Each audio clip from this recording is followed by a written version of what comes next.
We are the Church of the Good Shepherd, CGS Philippines, and you are welcome. We invite you to like, share, and engage with our live stream. Calling all disciples, let us grow together. Join our online classes and learn how to live and engage in our life class process. To all potential leaders of Christ, get involved in our School of Leaders 1, 2, and 3. Prayer is our weapon.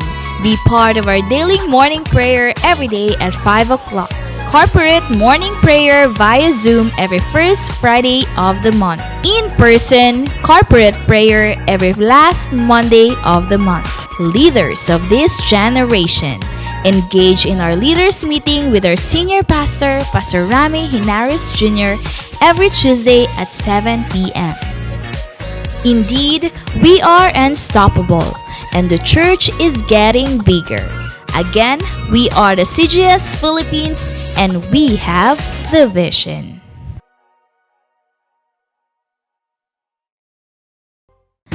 The Church of the Good Shepherd, CGS Philippines, is a vision-driven church committed to manifest and apply the G12 core values. I am a true disciple, Christ-likeness and multiplying ministry. Caught by the vision. Understand, live, and transmit the vision. Committed to sell life. Evangelism, leadership development, and multiplication. Passionate spiritually. Devotional life, prayer and fasting, and holiness. Submission to authority. Love, honor, and respect my leaders.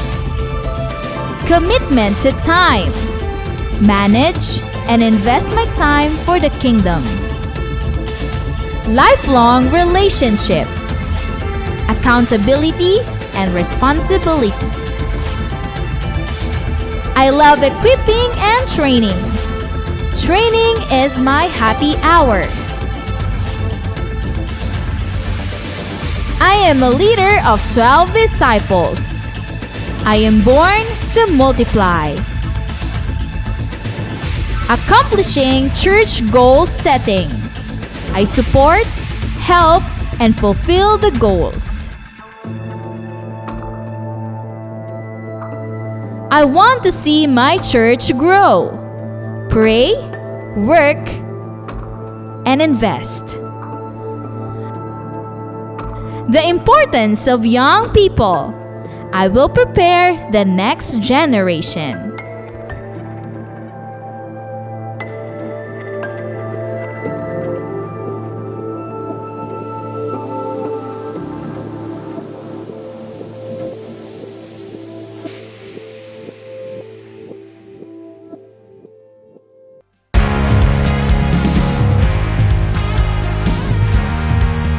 The Church of the Good Shepherd, CGS Philippines, is not just a building, but it is about people who embrace God's vision that lives its purpose, loving God and loving people.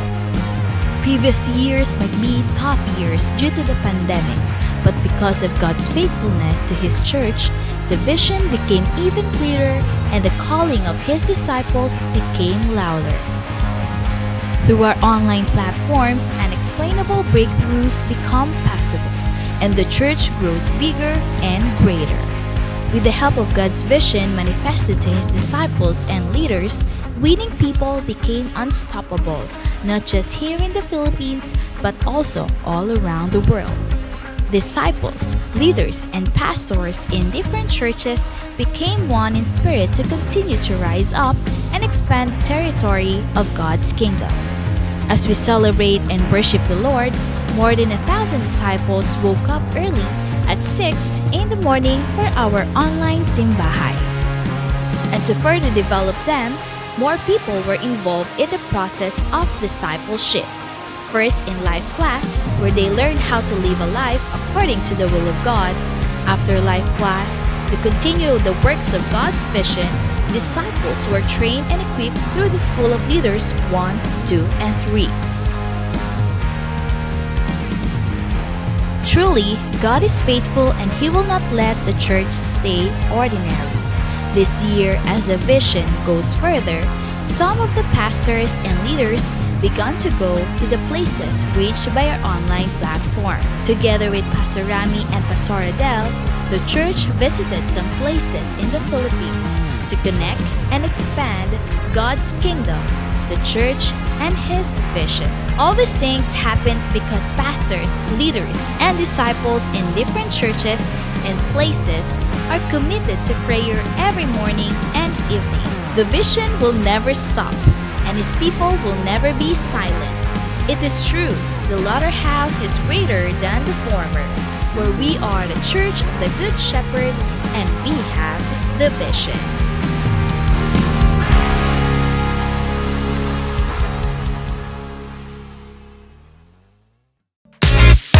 We are the Church of the Good Shepherd, CGS Philippines, and you are welcome. We invite you to like, share, and engage with our live stream. Calling all disciples, let us grow together. Join our online classes and learn how to live and engage in our life class process. To all potential leaders of Christ, get involved in our School of Leaders 1, 2, and 3. Prayer is our weapon. Be part of our daily morning prayer every day at 5 o'clock.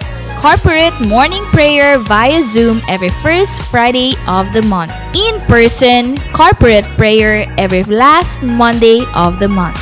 Leaders of this generation, engage in our leaders meeting with our senior pastor, Pastor Rami Hinares Jr., every Tuesday at 7 p.m. Indeed, we are unstoppable, and the church is getting bigger. Again, we are the CGS Philippines, and we have the vision.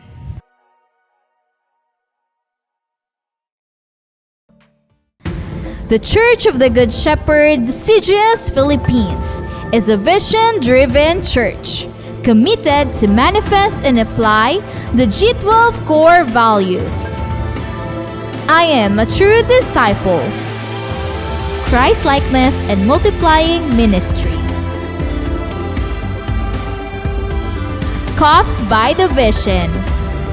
Understand, live, and transmit the vision. Committed to sell life. Evangelism, leadership development, and multiplication. Passionate spiritually. Devotional life, prayer and fasting, and holiness. Submission to authority. Love, honor, and respect my leaders. Commitment to time. Manage and invest my time for the kingdom. Lifelong relationship. Accountability and responsibility. I love equipping and training. Training is my happy hour.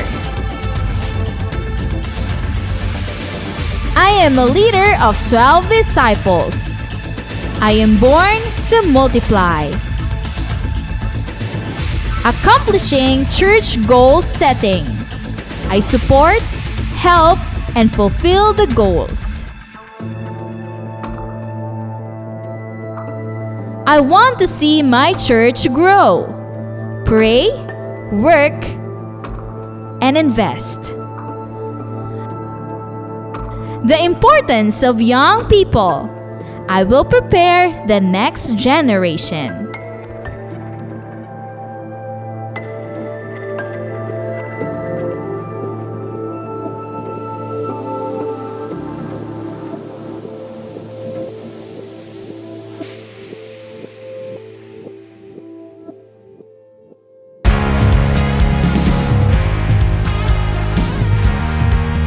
The Church of the Good Shepherd, CGS Philippines, is not just a building, but it is about people who embrace God's vision that lives its purpose, loving God and loving people.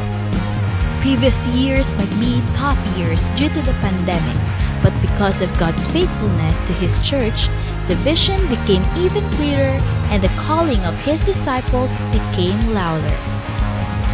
Through our online platforms, unexplainable breakthroughs become possible, and the church grows bigger and greater. With the help of God's vision manifested to His disciples and leaders, winning people became unstoppable, not just here in the Philippines, but also all around the world. Disciples, leaders, and pastors in different churches became one in spirit to continue to rise up and expand the territory of God's kingdom. As we celebrate and worship the Lord, more than 1,000 disciples woke up early at 6 in the morning for our online simbahay. And to further develop them, more people were involved in the process of discipleship. First in life class, where they learned how to live a life according to the will of God. After life class, to continue the works of God's vision, disciples were trained and equipped through the School of Leaders 1, 2, and 3. Truly, God is faithful and He will not let the church stay ordinary. This year, as the vision goes further, some of the pastors and leaders began to go to the places reached by our online platform. Together with Pastor Rami and Pastor Adele, the church visited some places in the Philippines to connect and expand God's kingdom, the church, and His vision. All these things happens because pastors, leaders, and disciples in different churches and places are committed to prayer every morning and evening. The vision will never stop, and His people will never be silent. It is true, the latter house is greater than the former, where we are the church of the Good Shepherd and we have the vision.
Magandang umaga muli sa ating lahat at welcome sa ating morning simbahay. Ating wini-welcome lahat nating mga pastors, mga leaders, mga cell group members, lahat po nating mga followers, disciples, mga disciplers, lahat ng worshipers natin. Ganon din ang ating mga invites ay ating wini-welcome sa umagang ito. Lahat ng mga tatay, mga nanay, lahat ng pamilya sa kanilang mga tahanan ay welcome and good morning po sa inyong lahat.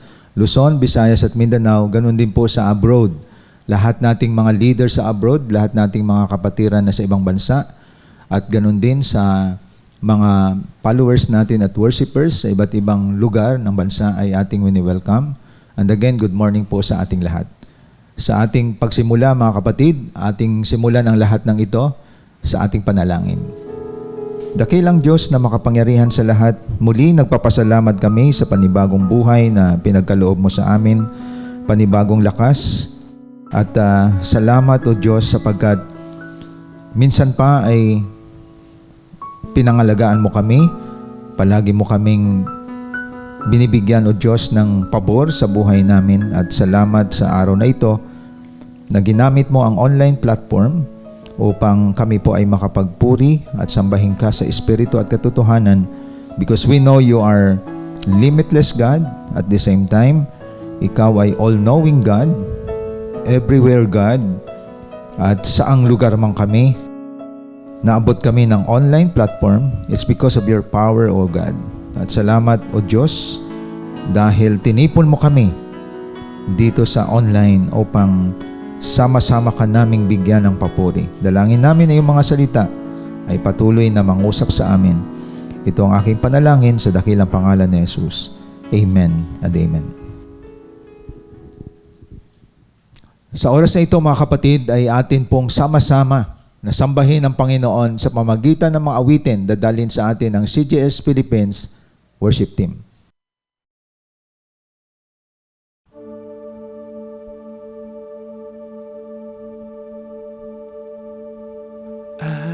Love you, all of my hope is in you. Jesus Christ, take my life, take all of me.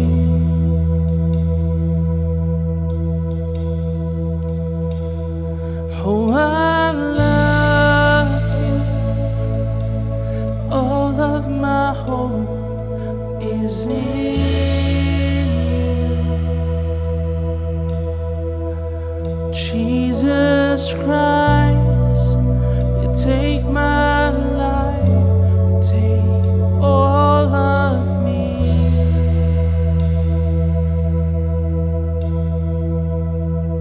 Take all of me.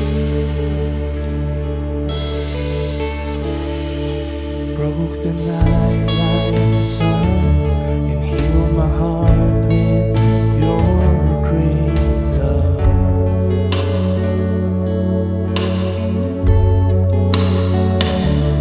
Any trouble I couldn't bear, you lifted me upon your shoulders.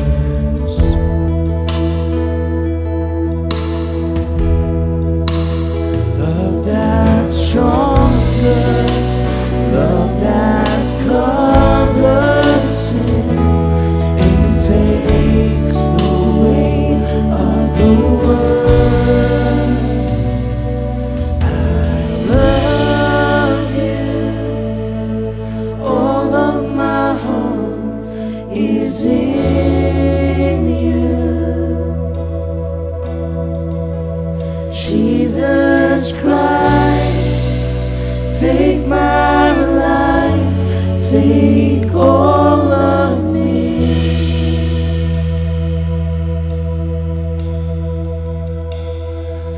I love you, all of my hope is in you.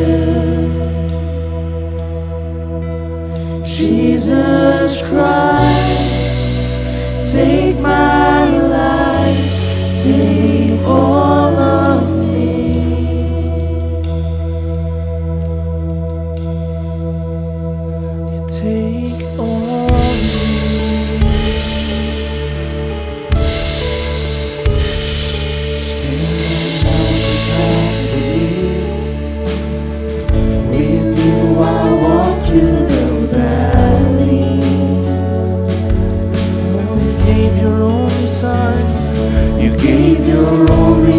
done for me. Your grace is all I rely on. A love that's stronger, a love that covers sin and takes the weight of the world. I love you. All of my hope is in you. Oh Jesus, Jesus Christ, take my life, take all of me. I love you, Lord, and I love you. All of my hope is in you. Jesus Christ, you take my life, take all of me. All of me, all of me.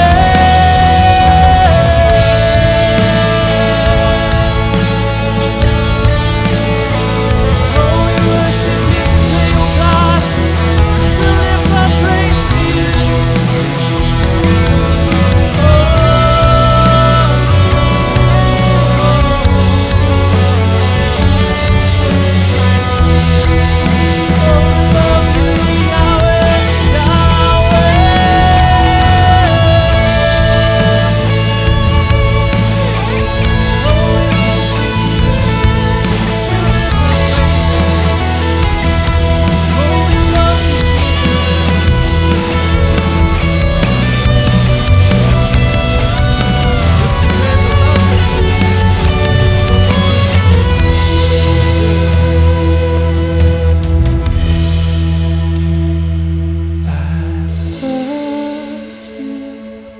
So,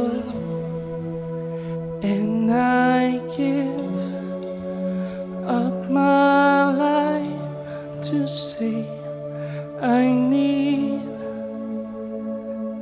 you so, my everything.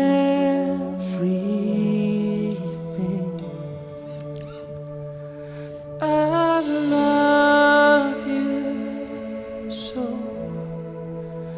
Thought I give up my life to say I need you so. You're my everything.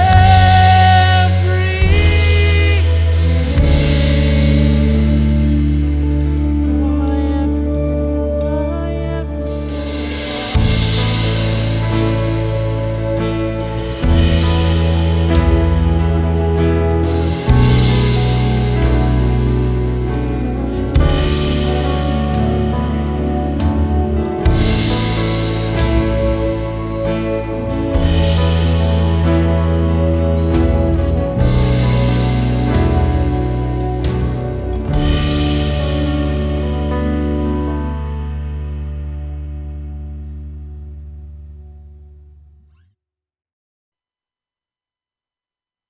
Salamat sa mga pinagkaloob na mga mensahe ng awitin na binigay sa atin ng ating mga worship team.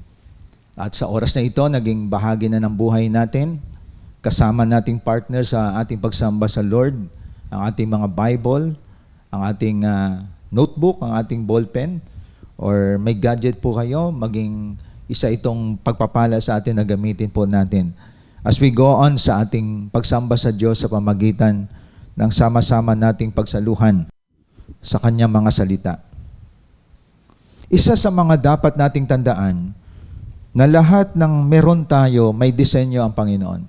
Like for example, ang ating mga stomach, ang tiyan natin, nakadesign niya na lagyan ng pagkain.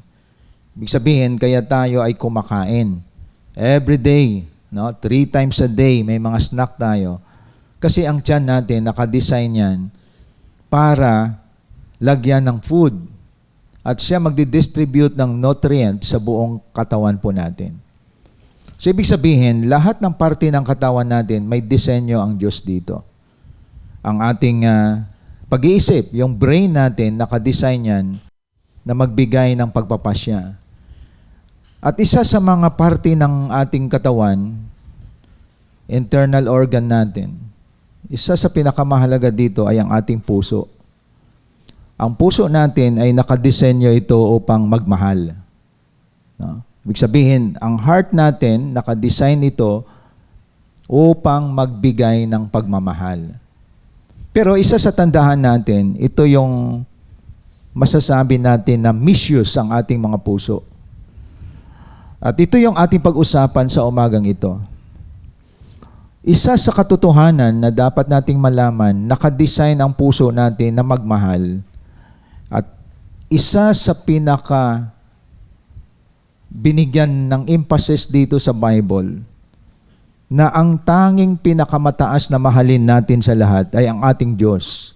Kaya pansinin ninyo, nagkakaproblema tayo ng pagmamahal kapag hindi Diyos ang minahal po natin.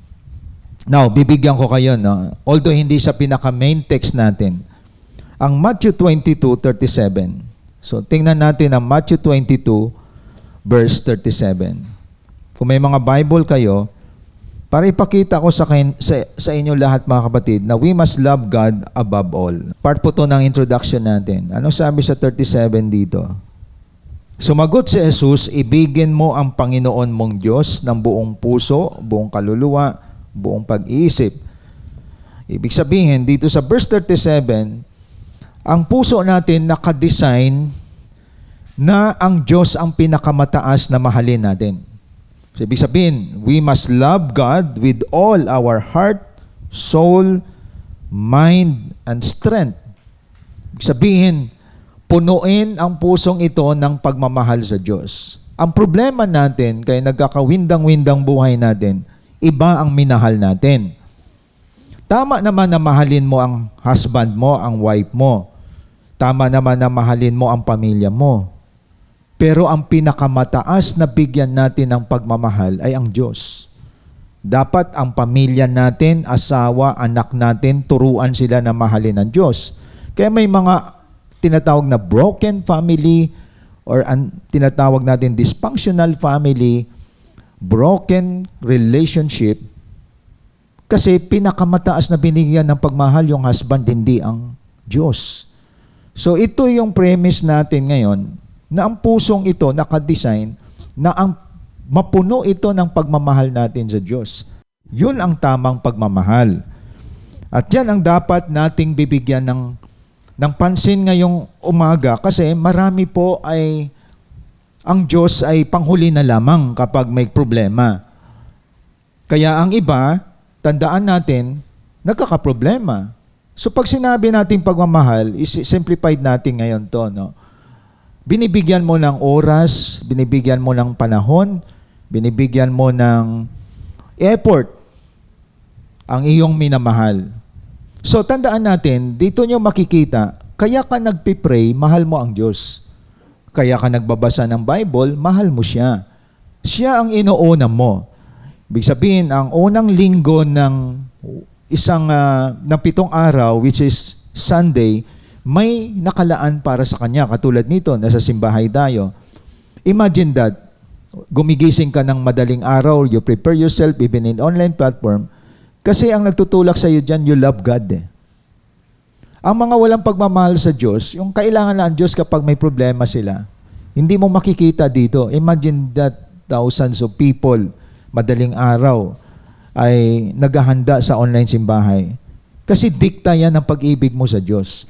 Kaya hindi obligasyon ang lahat ng ginagawa natin. Everything we do here in online platform, nagsisell group ka, sumasamba ka, at the same time ay kasama ka sa mga mentoring, kasama ka sa, kumbaga, massive, nagbabasa ng Bible every day. It's not a requirement. It's all about love. Kaya kapag malab na ang pag-ibig mo sa Lord, 50% lang, hindi naman buo, nakikita sa puso mo ang pagmamahal sa Lord. Minsan ginagawa mo, minsan hindi. Pero yung puno ang puso mo ng pagmamahal sa Lord, buhay mo na to, kapatid. Ang sambahin ng Diyos, sumama sa group of community, nakikausap ang Panginoon. Buhay mo na to eh. Ibig sabihin, excited ka sa mga spiritual na bagay. Kaya ito yung mahalaga na dapat nating malaman. Ang puso na ito nakadesign, above all, Diyos ang dapat kong minamahal sa lahat. May mahal ka, mahal mo magulang mo, mahal mo kapatid mo, mahal mo ang pamilya mo, pero higit na mahal mo dapat ang Diyos. Kaya tingnan ninyo, maraming nagkakaroon ng conflict sa relationship, sobra nang minahal ang tao, pero ang Diyos ay hindi. Nagkakaroon ng problema tayo dyan. Kaya ito yung dapat ninyong makita ngayon. Ang puso na ito nakadesign, hindi ito sa isang tao lang. Nakadesign ang puso na ito para mahalin ang Diyos ng buong puso, ng buong lakas, ng buong pag-iisip, ng buong kaluluwa. So pag hindi mo ito nagawa, kaya pala yung mga minahal mo, yun din nagbibigay ng sama ng loob sa iyo. Ang expectation mo hindi nangyayari kasi masyado mo nang sinamba yung misis mo o ang mister mo. Masyado mo nang sinamba yung trabaho mo. Kaya nagkakawindang-windang. Pag hindi natin nagawa itong Matthew 22, no? 37 na binasa natin, magkakaproblema ka talaga pagdating sa pagmamahal. Kaya ngayong umaga, ang ating pag-usapan sa 1 John 2:15-17. Tingnan po natin ang ating mga Bible. Ito na ngayon yung text natin. Huwag ninyong ibigin ang sanlibutan o ang mga bagay na nasa sanlibutan. Ang umiibig sa sanlibutan ay hindi umiibig sa Ama. Ang lahat ng nasa sanlibutan, ang masasamang nasa ng laman, ang nasa ng mga mata, at ang pagmamalaki sa mundong ito ay hindi nagmumula sa Ama, kundi sa sanlibutan. Mawawala ang sanlibutan at ang lahat ng kinahumalingan nito, ngunit ang sumusunod sa kalooban ng Diyos ay mabubuhay magpakailanman. Ang ating paksa sa umagang ito, mga kapatid, is about beware of erroneous love. Pag sinabi nating beware, mag-ingat. Di po ba may nakikita tayo na bawal tumawid, nakakamatay. Itumawid, patay siya. Ibig sabihin, may mga panganib. Pag sinabi beware, kaya naglalagay ng warning, may panganib na pwede kang mamatay, pwede kang mapahamak, at pwede masira ang buhay mo. Di po ba? May mga tinatawag precaution sa atin. No? Bawal pumasok kasi baka may malalim na balon. So, bawal lumangoy. Marami na nalunod dito. Masyado kang pasikat. Di isa ka ngayon sa nakalista sa namatay. Nalunod ka tuloy. Di po ba? So, ibig sabihin, lahat ng beware ay isang warning na huwag mo nang pasukin. Ang Bible may mga beware. Ibig sabihin, may pinagbabawal din ang banal na kasulatan sa atin. As we go on sa journey natin sa discipleship, mag-ingat din po tayo. Ito matindi. Mag-ingat sa maling pag-ibig. Ayun. So marami sa atin hindi naging maingat. And this is very important. Beware of erroneous love. Nakakamatay, nakakabaliw, o nakakapahamak. Maraming pumasok dito, nasira, at the same time, napahamak. At magpapasalamat tayo dahil ang Biblia ay hindi lang puro pagpapala, puro kalakasan, puro kagalingan, katugunan ng mga panalangin. Pero ang Biblia nagtuturo din sa atin ng mga dapat nating layuan, dapat nating ingatan, dahil pwedeng masira ang buhay natin, lalo na sa pag-ibig. That is why our theme is about beware of erroneous love. Mag-ingat sa maling pag-ibig dahil marami na ang nasira ang buhay dito. Number 1, ano yung pag-ibig na dapat nating ingatan? Kasi I will not explain what is love. Simplified na natin, no? Kapag sinabi mo kasi love, binigyan mo yung oras mo, binigay mo oras mo, panahon mo, lakas mo, attention mo Kasi mahal mo ang bagay na yan. So yun ay masasabi na nating pagpapahalaga mo. Ayon. Di ba, ang mga misis, sobrang mahal ang mister, inihanda ang pagkain, inihanda pati tuwalya, hindi marunong magdala ng tuwalya sa loob ng CR, pati tuwalya. Pagkatapos, paglabas ng CR, pupunasan pa ni misis. Ayon. Tapos susuotan pa ng medyas. Grabing pagmamahal yun. Susuotan pa ng sapatos. So, ibig sabihin, ang pagmamahal na over attention. Ganun, may mga taong ganyan, no? Obsessed masyado. So, may mga bagay tayong mali ang paggamit ng pag-ibig. Ito, no? Ano ba yung erroneous love? Number 1, ang erroneous love na sinasabi po dito, yung binasa natin kanina sa verse 17. Number 1 is love for the world. Pagmamahal sa mundo. Now, dapat maintindihan natin, pag sinabi world, ito yung inaapakan natin.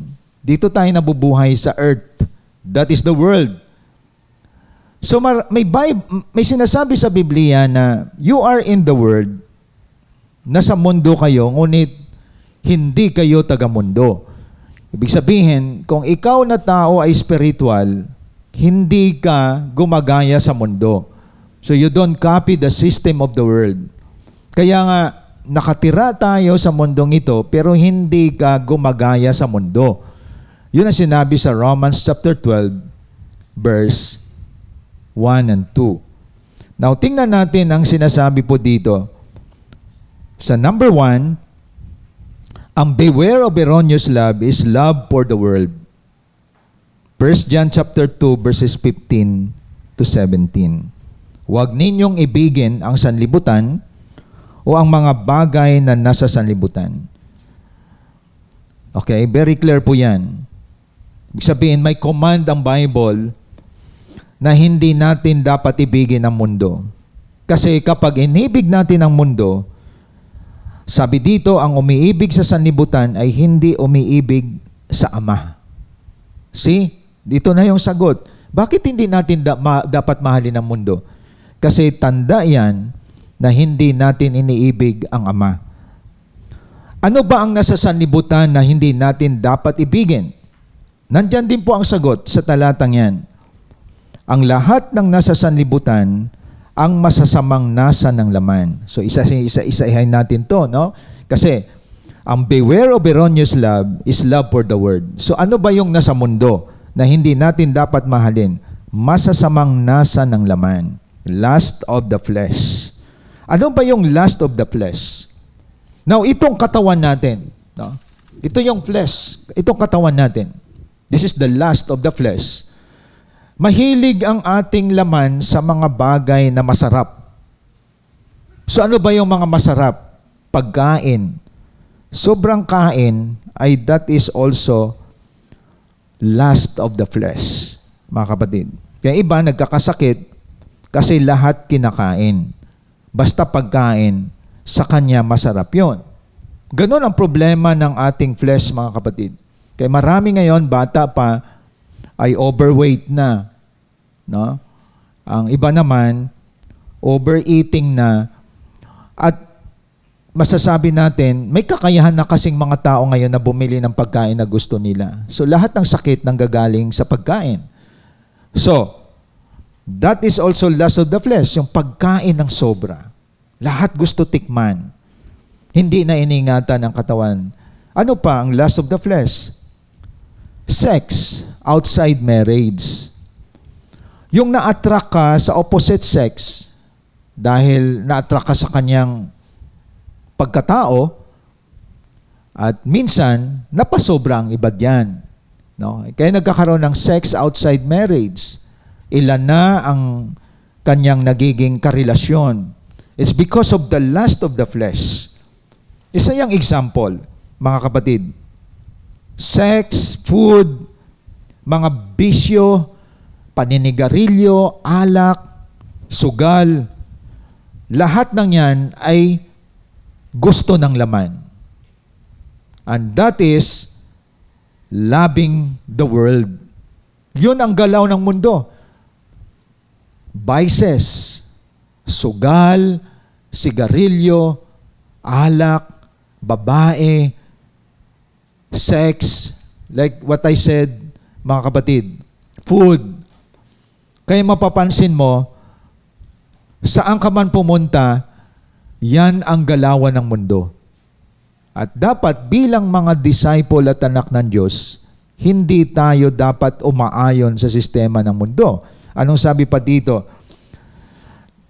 Masasamang nasa ng laman, ang nasa ng mga mata. That is what we call, mga kapatid, lust of the eyes. Pagnanasa ng mata. Itong mga mata natin, gusto ng mata natin mga bagay na maganda. So kanya-kanyang trip yan ng iba.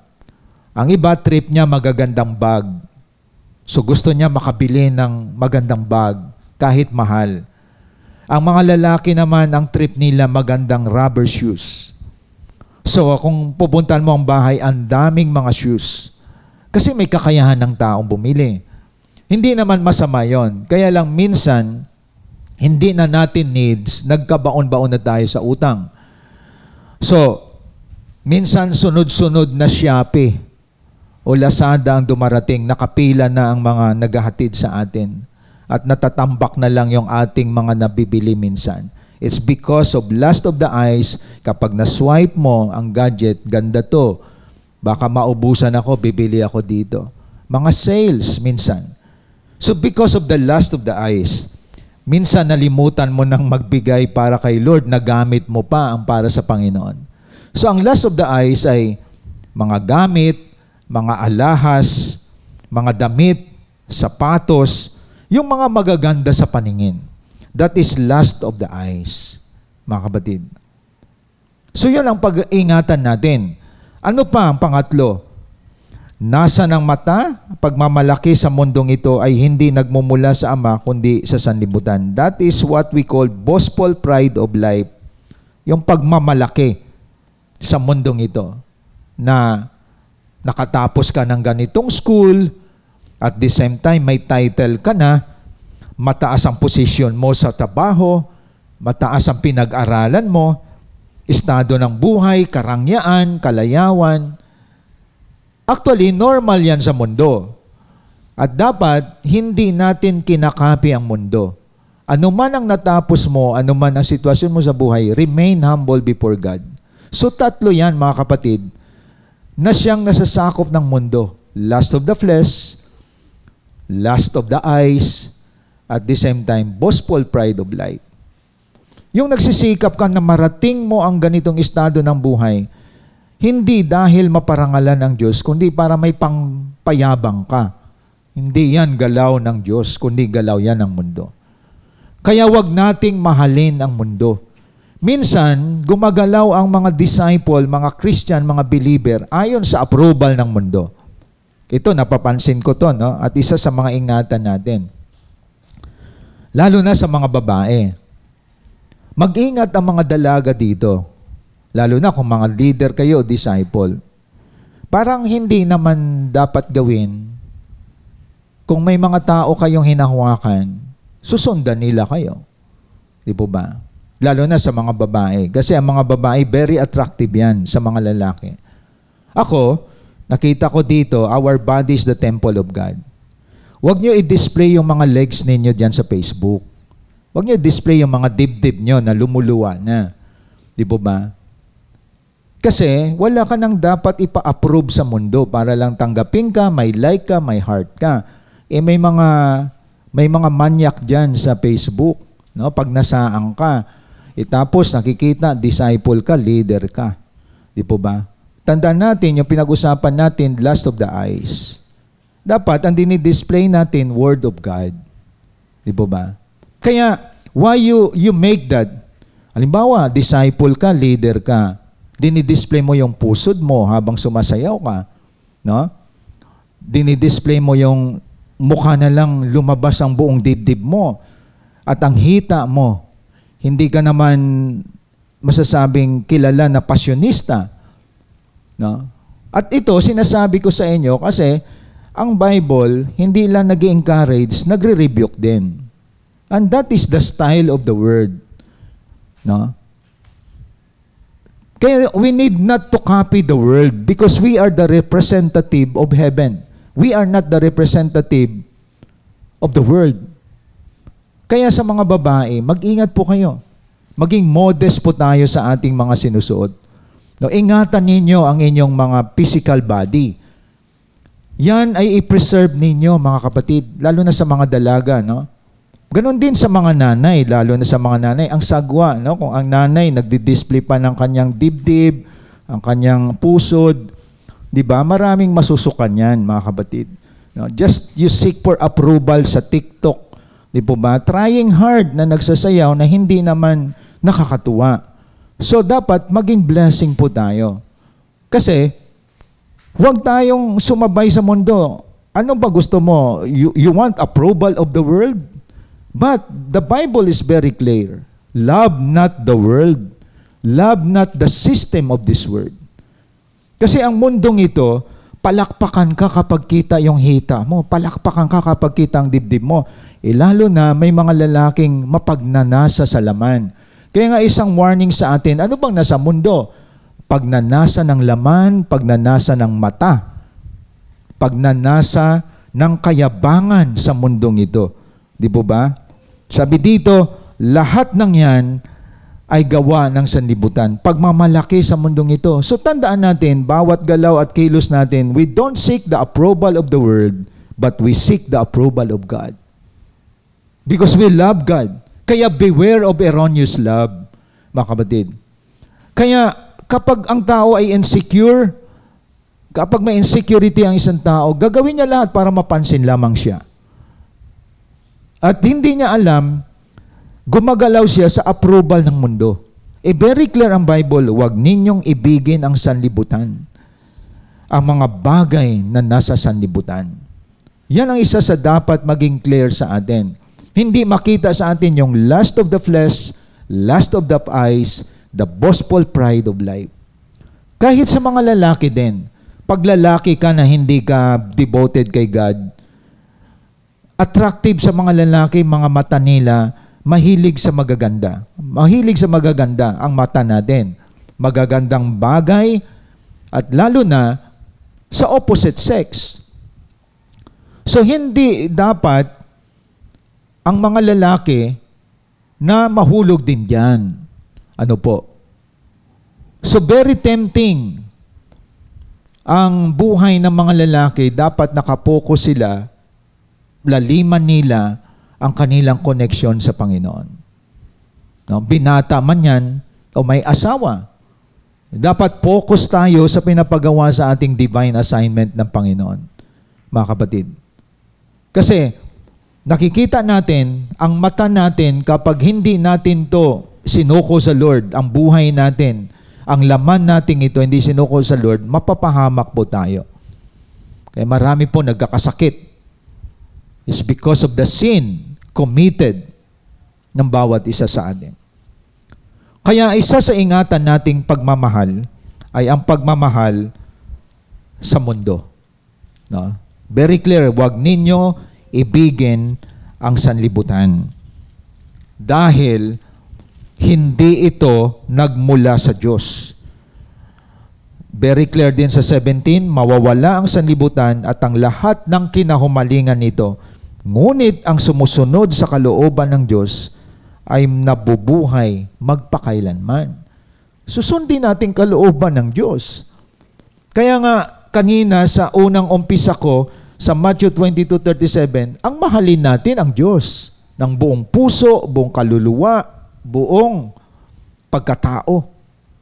Pag hindi nangyari sa buhay mo yan, ang minahal mo sanlibutan, marami napapahamak niyan. Kaya alam nyo ba, saan galing ang kabiguan? Saan ang galing ang suicidal instinct? Ang depression? Ang negativity? Galing yan sa maling pagmamahal. Maling pagmamahal. Hindi mo nakuha ang gusto mo sa mundo, nagagalit ka hanggang sa nakapahamak ka o kaya ikaw mismo ay napahamak. Kasi mali ang iyong binigyan ng pagmamahal. So ito dapat makita po natin, mga kapatid. So beware of what? Beware of erroneous love. Number 1, love for the world. Yung pagmamahal sa mundo ay hindi po dapat nakikita sa mga binago ang buhay at babaguhin ang buhay, mga kapatid. Ibig sabihin, you don't seek for the approval of the world, but you seek of God's approval. Number 2, ano pa ang hindi dapat nating mahalin? Ano yung erroneous love? Love of money. That is in 1 Timothy chapter 6, verse 10. Ito yung batayan natin sa number 2 points.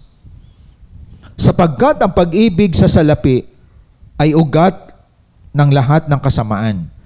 Dahil sa paghahangad na yumaman, may mga taong nalalayo sa pananampalataya at nasasadlak sa maraming kapighatian.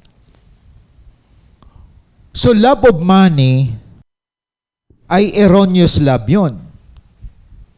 Kasi bumangga siya doon sa binasa natin sa Matthew na love God with all. So pag minahal mo ang salapi, mapapansin natin, ang bunga nito, nilalayo ka sa pananampalataya at nagkakaroon ka ng matinding kapighatian. We need money but we don't love money. We use money but we don't love money. Dapat clear sa atin yon. Makinig kayong mabuti. No? Kasi sabi ng iba, money is the root of all evil. Mali. Love of money is the root of all evil. Hindi ugat ng kasamaan ang pera. Pag minahal mo ang pera, yun ang ugat ng lahat ng kasamaan. Ibig sabihin, paano malalaman na ang tao may pagmamahal sa pera? Very clear sa Timothy na binasa natin, napalayo ka na sa Diyos.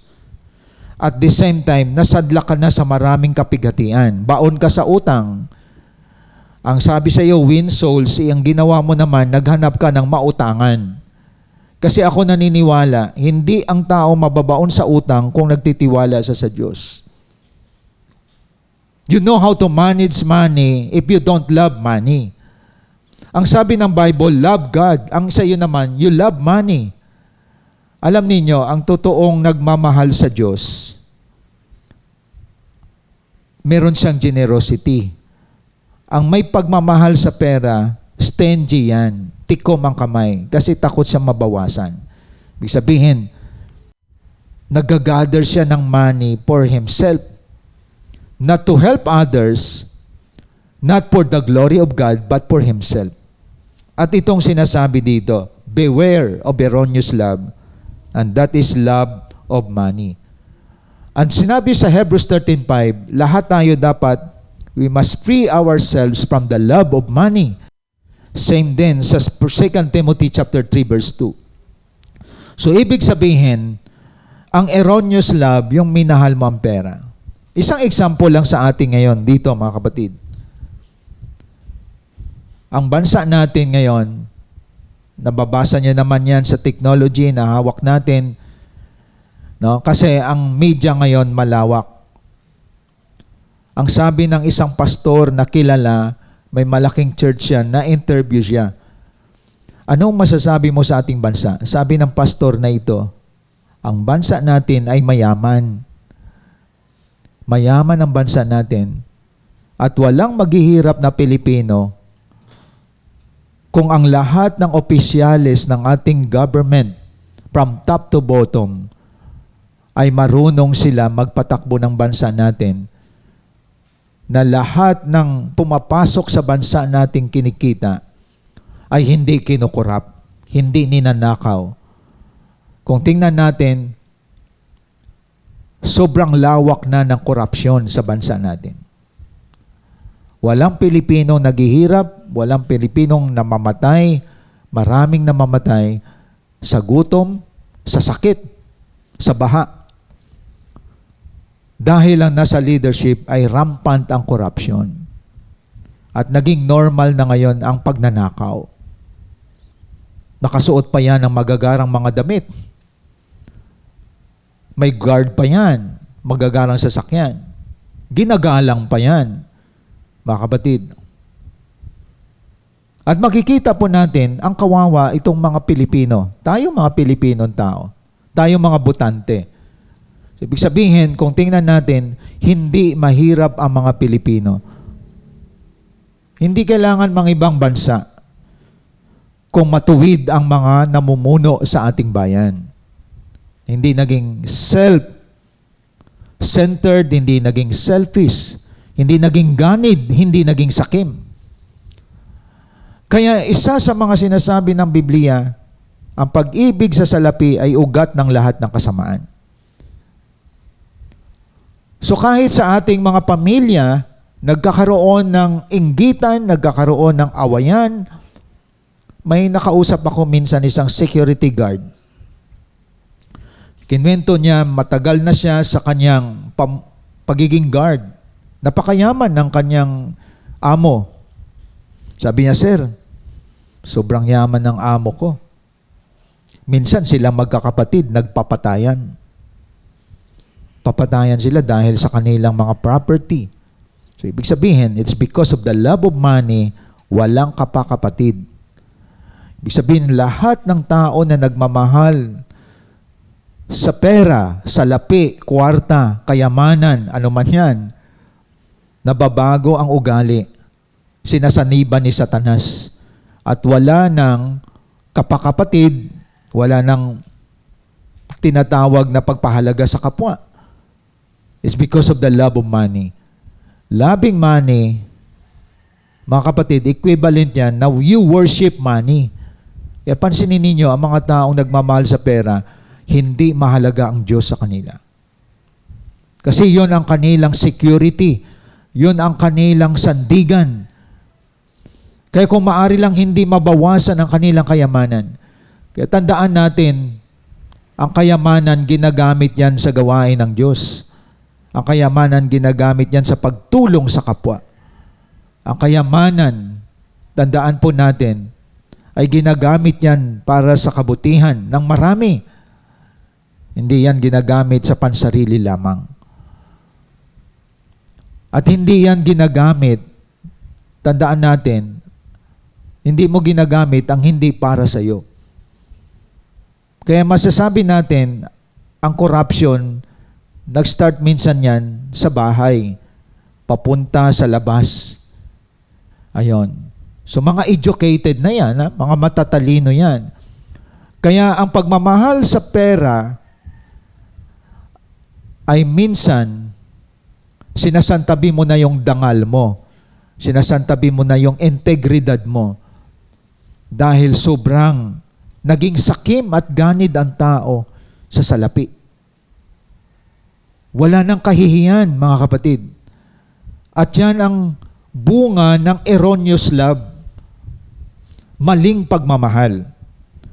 Umiiral dyan ang kasakiman, ang pagiging ganid. Kaya nga, nagkakaroon ng tinatawag epekto sa buhay natin. Kaya mapapansin natin, kapag mali ang minahal, hindi lang ikaw maapektuhan, kundi pati paligid mo. So, example tayo sa ating mga tahanan, mga kapatid. Masagwa at hindi maganda tingnan ng mag-asawa, araw-araw pinag-awayan ang pera. Para bang ang pundasyon ng bahay, pera. At hindi maganda yan makita ng mga anak. Kaya minsan may mga anak na hindi nakatapos ng pag-aaral, binibenta na nilang katawan nila. Sa sobrang hirap ng buhay. Ayon. Epekto yan ng korupsyon sa ating bansa. Ang kahirapan is because of the love of money. Hindi na distribute well para sa marami na dapat pangangailangan. Kasi may mga taong naging sakim pagdating sa pagmamahal sa salapi. May pumapatay, may lumalamang sa kapwa, may nandadaya. Yun ang ibig sabihin, love of money is the root of all evil. But money is not the root of all evil if you don't love money, mga kapatid. Kaya nga, balikan natin palagi doon ng Matthew 22, ang mahalin lamang natin ang Diyos. Ano mang meron ka, kwarta, kayamanan, gamitin mo sa kabutihan. Hindi mo dapat gamitin sa pansarili mo lang at panlalamang sa kapwa. Kaya pansinin natin, mga kapatid, marami ang naghihirap, maraming nagkakasakit dahil hindi sila natulungan. Ano po? It's because sa 10 tao, isa lang ang humahawak ng kayamanan. Ang 9 gutom, hindi na didistribute ang resources ng maayos sa ating bansa. Kaya nga dito nakita natin, isa sa mga kapahamakan na nagdudulot ay ang erroneous love. Kahit si Jesus Christ, may kasama siyang disciple, sino pangalan? Si Judas. Because of the love of money, binetray si Jesus Christ. Kita niyo mga kapatid, because of the erroneous love, pinahamak niya ang ating Panginoon. Kaya tandaan natin mga kapatid, nakakasira ang maling pag-ibig. At ito yung love of money. Nakikita po natin. Kaya tandaan po natin, kayong mga nasa katotohanan, nasa salita ng Diyos, lumakad po tayo at ingatan natin na huwag tayo mahulog sa trap of the enemy, sa patibong ng kaaway. Dahil ang Biblia ay nagpaalaala sa atin, mag-ingat kayo.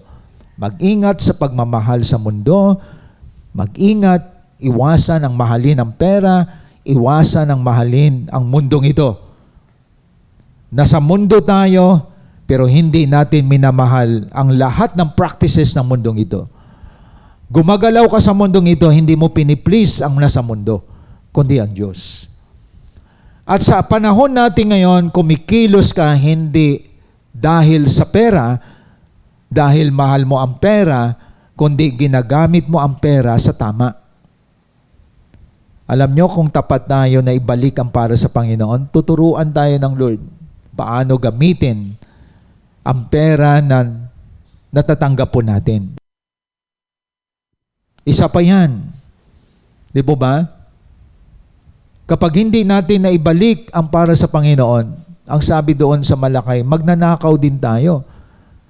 Kaya nakikita natin, ang dahilan ng iba hindi marunong humawak ng salapi. Marangya, no? Naging walda sa paggamit kasi hindi ginawa ang command ng Panginoon. Ako nakikita ko, bibigyan ka ni Lord ng katalinuhan kung paano gamitin ang biyaya na binigay niya sa atin. If we are faithful in returning what belongs to God. By the way, congratulations sa mga faithful tither natin. Nakikita ko, pinagpapala sila ng Diyos, pinoprotektahan pa ng Diyos ang kanilang pamilya, ang kanilang negosyo. Di po ba? Hindi kailangan ibilad ang kanilang mga names, kundi ang kanilang koneksyon kay God. Kasi ang tanda ng isang totoong disciple, nakikita sa pagmamanage ng kanyang pera. Una, dahil mahal niya ang Diyos, mahal niyang magbigay. Pero pag mahal mo ang pera, hindi ka magbibigay kasi mahal mo nga pera, ayaw mong bawasan yan. Pero ang totoong nagmamahal sa Diyos, nagbibigay po yan. Binabalik niya yung ikapo para sa Panginoon. And you know that, kung sino po kayo.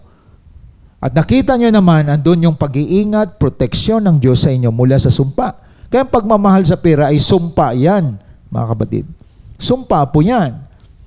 Kasi ang mahalin lang natin ng buong puso, ng buong pag-iisip, ng buong lakas ay ang Diyos. At ang pera, ginagamit yan, hindi yan minamahal. Kaya kung ang buhay mo umiikot sa pera, patay kang bada ka. Mapapahama ka talaga. At maraming mga taong napapahamak, it's because sa pagnanakaw sa pera, pagkokorap sa pera, patungo yan sa kapamakan. Like what I said, ang erroneous love, nakakamatay. Nakakasira yan ng buhay. At ang nakakasira ng buhay, kapag minahal mo ang pera, at hindi mo ito ginagamit sa wasto na ayon sa kalooban ng Panginoon. So I hope ngayong umaga nakita ninyo na iwasan natin ito. Iwasan ang maling pag-ibig. Pag-ibig sa mundo, pag-ibig sa pera, at pangatlo, pag-ibig sa maling tao. Love for the wrong person. Ayon.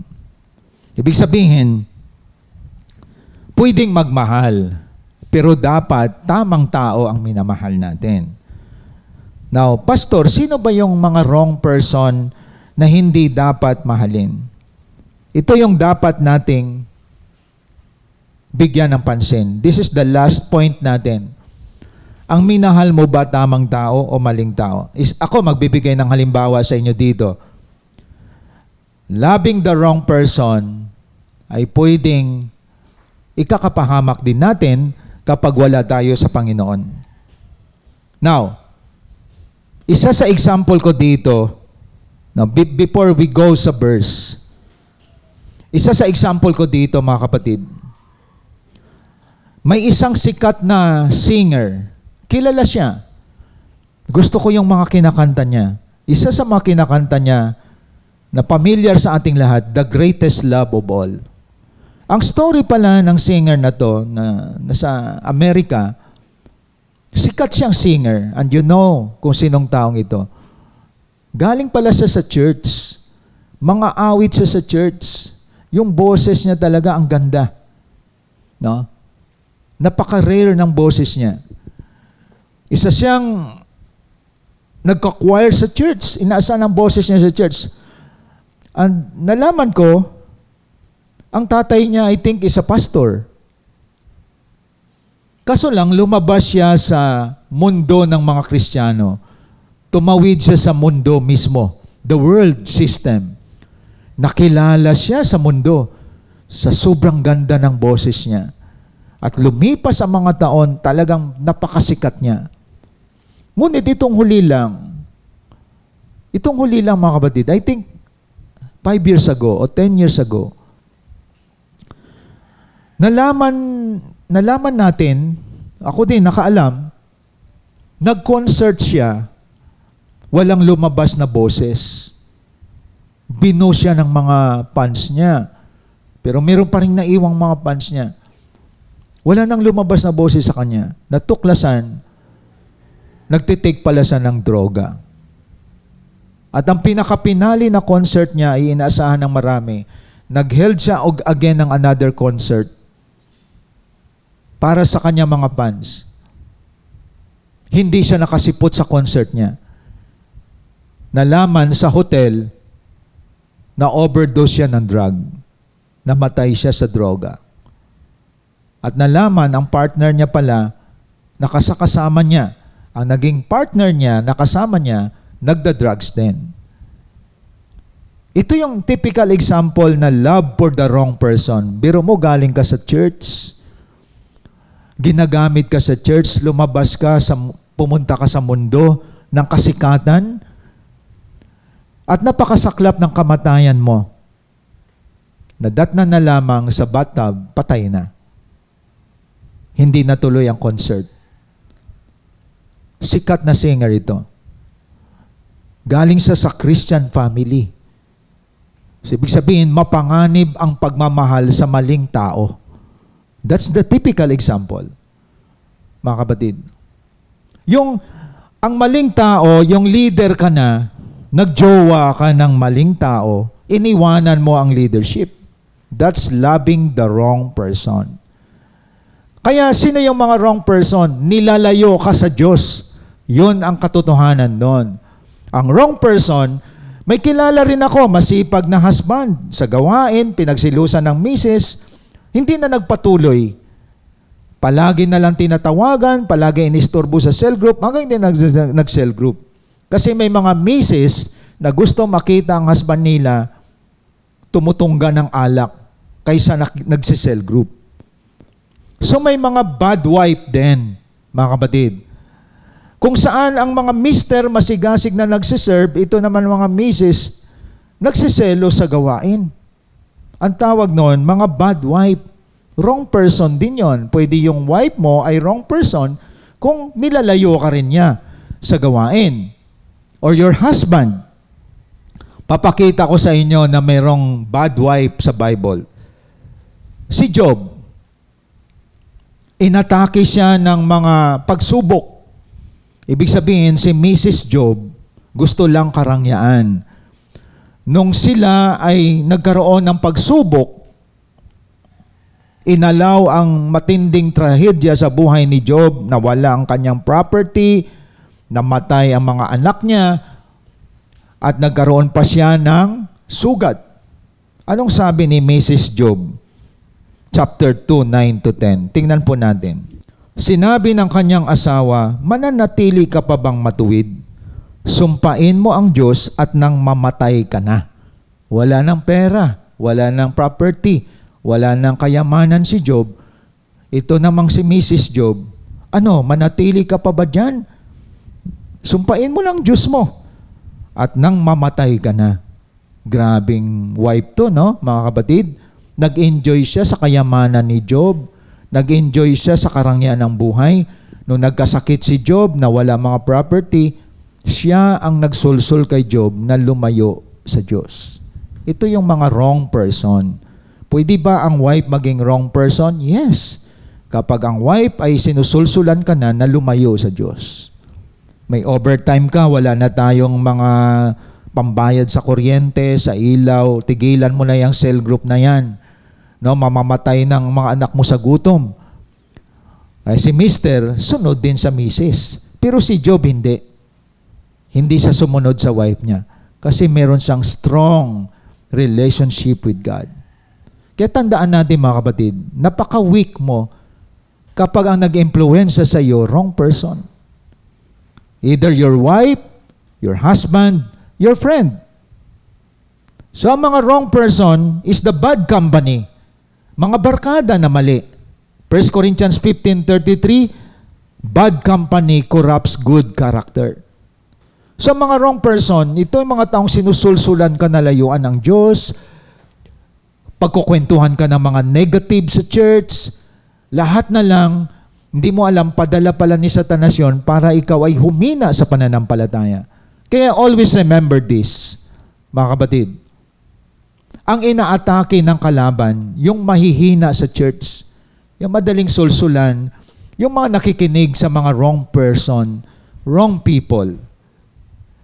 Pero nagkamali ang Mrs. Job. Sinulsulan niyang husband niya, will establish pala ang connection ni Job sa Diyos. Sabi nga ni Job sa kanya, hindi mo naintindihan ang sinasabi mo. Pagpapala lang ba tatanggapin mo sa Diyos? Na-rebuke si Mrs. dito. Hindi ba natin tatanggapin kung bigyan niya tayo ng pagdurusa? Ayon. May ganyang mga Mrs. Gusto lang nila karangyaan ng buhay, pagpapala. Pero pagdating ng kahirapan, o sabi ko sa iyo, pag disciple ka dyan, maghihirap ka eh. Tumalikod ka na dyan. At may mga mister naman na mahina. Naakay sila ng mali ng kanilang mga misis. Kaya dapat nating tandaan, pag mahal mo misis mo o husband mo, lalo mo mahalin ang Diyos. Mahal mo pamilya mo, mas mataas ang pagmamahal mo dapat sa Diyos. Dahil darating ang panahon ng ligligan sa pamilya natin. Darating ang panahon, ligligan sa ating pananampalataya. But you stay strong because you love God with all your heart, soul, mind, and strength. That is the right love. Pero if you live in the erroneous love, you will fall away, mawawala ka, tatalikod ka sa Diyos. At it is a warning to all of us, mga kapatid. Kapag nagmahal ka ng mali, mapapahamak ka. Kaya, tandaan po natin, isang paalala po ito sa ating lahat. Beware of erroneous love. Make sure na hindi kayo mahulog sa trap na ito. Isang trap na kung saan mahirap ka nang makabalik. By loving the wrong person, may nangyayari yan sa panahon natin. Na disciple, naging leader of leaders, because of the wrong person, kinain ng buong buo. At yan ang isa sa mga patibong ni Satanas, mga kapatid. Ibig sabihin, lahat tayo dadaan sa testing. Kung nagmamahal ka ba ng buo sa Diyos o hindi. Patitikman ka ng mga bagay ng mundong ito at lalagyan ka ng mga maling tao kung kaya mo bang ipaglaban ang love God with all your heart, soul, mind, and strength. So naway isang paalala sa atin ito. Isang warning sa ating lahat ang mensaheng ito. Beware of erroneous love, pagmamahal sa mundo, pagmamahal sa pera, at pagmamahal sa maling tao. Ingatan po natin na hindi ito mangyari sa buhay po natin. Isa lang ang tanging mahalin natin ng higit sa lahat. Walang iba kundi ang ating Panginoong Diyos.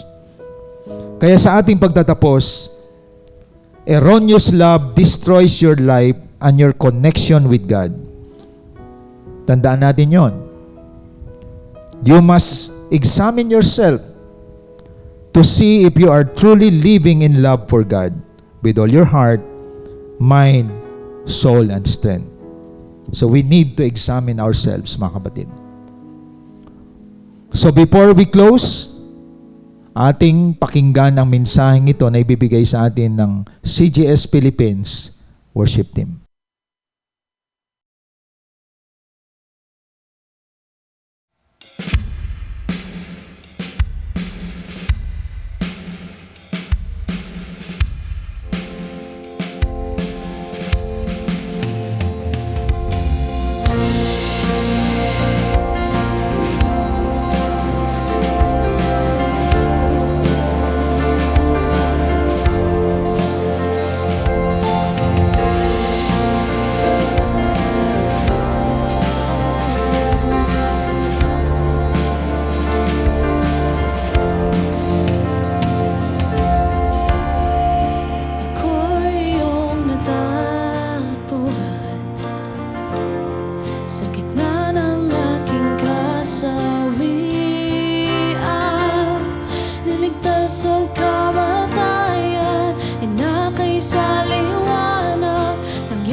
Sa'yo lubos ang kagalingan.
sa buhay na lubos, sa krus na ang dulot ay kalayaan ko.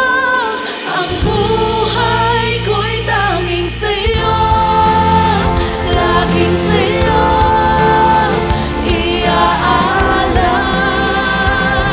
Ang puso ko'y tanging sa'yo, laging sa'yo, Panginoon. Ang buhay ko'y tanging sa'yo, laging sa'yo iaalay. Ang puso ko'y tanging sa'yo, laging sa'yo, Panginoon.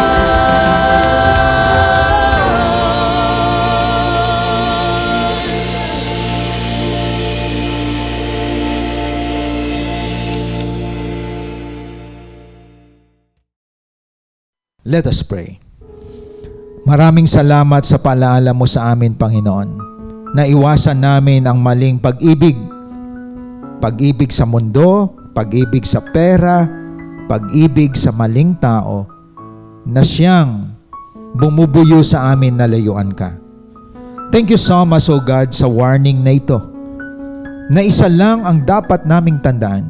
We must love God with all our heart, soul, mind, and strength. Dahil ito magpoprotect sa amin, ito magbibigay ng preservation sa buhay namin. Mahal namin ang aming asawa, mga anak, pamilya, ang aming mga kaibigan. Ngunit higit na dapat mahalin ka namin, Panginoon, upang hindi kami mahulog sa trap ng kalaban. I pray blessing to all your people today, na we will continue in our ministry because of our love to you, Lord God. Ginagawa namin ang lahat is not an obligation but because of love namin sa iyo, Panginoon. Blessing upon blessing sa lahat ng mga anak mo na nandito. In the name of the Father, the Son, Jesus Christ, and the Holy Spirit. Amen and amen. Thank you and God bless po sa ating lahat. Hope you've been blessed by the message of God today as we continue to extend our calling in loving God and loving people even in online, and keep you more updated to our journey in God's vision. Connect to us wherever you are. Like our Facebook page, follow us on our Instagram account, and subscribe to our YouTube channel. Be a blessing and always be updated. Are you blessed? Now it's time for you to become a blessing online by sending stars to support our local church and take part in our lot project. And be a cheerful giver, presenting your tithes and offering to our GCash account.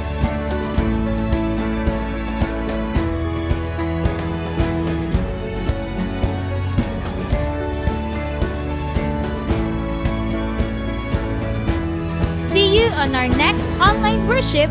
Thank you and God bless.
Diyos ko.